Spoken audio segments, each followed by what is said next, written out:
مومنو، میں تم کو ایسی تجارت بتاؤں جو تمہیں عذاب علیم سے نجات دے؟ وہ یہ کہ اللہ پر اور اس کے رسول صلی اللہ علیہ وآلہ وسلم پر ایمان لاؤ اور اللہ کی راہ میں اپنے مال اور جان سے جہاد کرو۔ اگر سمجھو تو یہ تمہارے حق میں بہتر ہے۔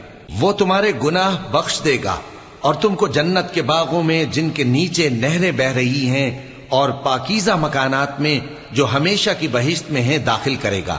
یہی بڑی کامیابی ہے۔ اور ایک اور چیز جس کو تم بہت چاہتے ہو، یعنی تمہیں اللہ کی طرف سے غلبہ نصیب ہوگا اور فتح عنقریب ہوگی، اور مومنوں کو اس کی خوشخبری سنا دو۔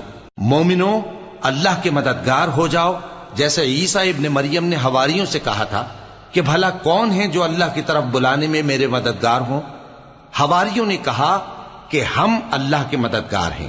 سو بنی اسرائیل میں سے ایک گروہ تو ایمان لے آیا،